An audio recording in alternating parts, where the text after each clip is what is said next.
Guten Abend, liebe Zuschauerinnen und Zuschauer und herzlich willkommen zum heutigen Panorama, moderiert aus dem regnerischen Bern.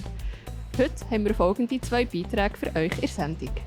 Es gibt neue Wohnungen für die Einheimischen in Matten und wir schauen nochmal auf dem Greifenhof zu Walkringen vorbei.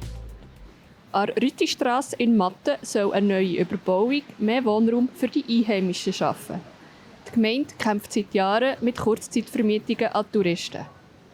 Der Ben Abegle hat mit der Gemeindepräsidentin Lisa Randazzo über die Problematik geredet und erfahren, welche Rolle die Bevölkerung in diesem Kampf spielen kann. Ja, es tut natürlich Gedanken machen, oder ja, es macht Sorgen, es macht Ängste.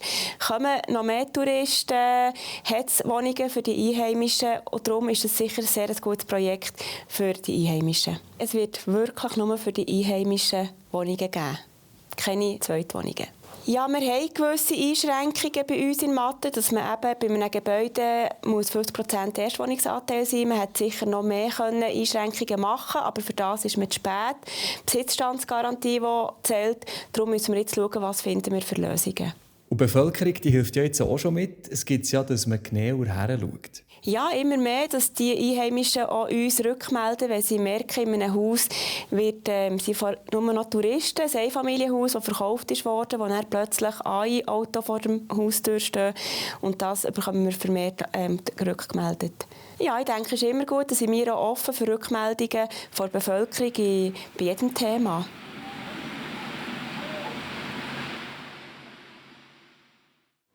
Von Matten gehen wir weiter auf Walkringen. Wir besuchen nochmal den Matthias Hubacher und sein Habicht, der Hosi, auf dem Greifenhof. Im zweiten Teil der Reportage von Max Saladin erzählt der Betriebsleiter, was die sogenannte Beizjagd ist und wie sie unter anderem der Landwirtschaft zugutekommt. Der ist jetzt in Jagdkondition. Man sieht es, jetzt hat er einen vollen Kropf. Von dem her will er jetzt nicht mehr jagen, das ist klar. Die Beizjagd ist eigentlich ein Weltkulturerbe, das wir haben, auch von UNESCO, wo sehr viele Länder, mittlerweile glaube ich 18 oder 20 Länder schon akkreditiert sind. Das ist eine der ältesten Jagdformen, die es gibt. Das heisst, eine Zusammenarbeit zwischen Mensch und Vogel, die zusammen auf die Jagd geht. In der Schweiz dürfen wir die Jagd vor allem auf Rabenkrähen und Zaghrähen ausüben, was eigentlich auch der Landwirtschaft zugutekommt, indem wir auch Vergrämung machen. Also wir gehen auch viel bei den Bauern, wenn sie frische Saat haben, zum Beispiel, unterstützen, dass man dort lokal kein Problem hat auf den Feldern. Oder auch bei den Höfen, dass sie nicht Probleme haben, zum Beispiel mit Tauben, die dann entsprechend ins Futter, ins Heu reinkoten, kann man natürlich mit diesen Greifvögeln dort entgegenwirken. Jetzt bei uns in der Schweiz, wo so eng besiedelt sind, ist es ein bisschen schwierig, einfach mit dem Habicht auf der Faust auf ein Feld zu laufen, wären die Krähen natürlich alle weg, wenn sie den Greifvogel sehen. Also wenn sie die schwarz-weiße Bänderung erkennen vom Habicht, sind die Krähen fort.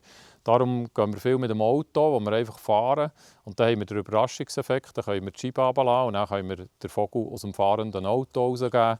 Und dann hat er noch den Überraschungseffekt und so macht er dann eigentlich seine Beute. Genau.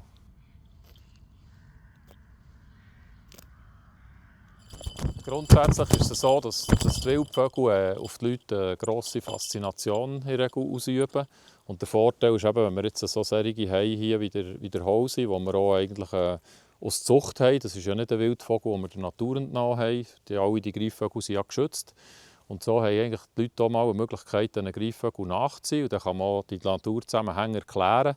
Das ist eigentlich ein Prozess, wo wir daran teilhaben als Beizjäger, der in der Natur zu 1000-fach vorkommt. Also die Beizjagd macht der Vogel normalerweise ohne Mensch. Und er toleriert uns eigentlich bei dem, dass wir ihn begleiten zur Jagd. Sonst in der Natur macht er das natürlich selber. Und da sind die Menschen nicht dabei. Grundsätzlich hat er Angst vor den Menschen. Und was wir eigentlich machen, ist bei diesen Vögeln, dass wir ihm die Angst nehmen vor diesen Reizen, dass wir nicht eine Gefahr sind, sondern dass er weiss, mit dem Menschen zusammen kommen wir noch einfacher zur Beute. Und das machen wir eigentlich mit diesen Zuchtvögeln. Und wenn die Leute dann mal so Vögel nachsehen können, dann können sie die Vögel auch erleben. Man kann auch aufzeigen, was sie brauchen draussen. Und letztendlich vielleicht die Leute auch motivieren, dass sie helfen, die Lebensräume aufzuwerten und zu schützen, damit die Vögel sich wieder vermehren können. Weil sie ja eigentlich stark gefährdet sind vom Aussterben her. Das war es vom heutigen Panorama. Mehr Informationen zu den einzelnen Beiträgen findet ihr wie immer auf unserer Webseite oder auf der App. Jetzt gebe ich noch weiter zu den Kollegen von Meteo News mit dem Wetter. Ich sage schon mal merci fürs Zuschauen und wünsche einen schönen Hinech. Ganz herzlich willkommen zum aktuellen Blatt vom J-Wetter für den Kanton Bern. Ein weiterer grauer, nasser und auch windiger Tag geht mit der kräftigen Westlage zu Ende. Aber es ist ein bisschen Besserung in Sicht für den morgigen Freitag. In der Nacht haben wir es zum Teil aber noch nass und auch der Himmel ist grösstenteils noch stark bewölkt. Gegen den Morgen an trocknet es aber von Westen her ab und es kommt auch zu Auflockerungen. Sonst ist es dann weitestgehend und auch meist schon trocken am Morgen. Das Ganze bei rund etwa 4 bis 5 Grad. Am Nachmittag lockert es dann zunehmend auf und es ist dann auch wirklich trocken.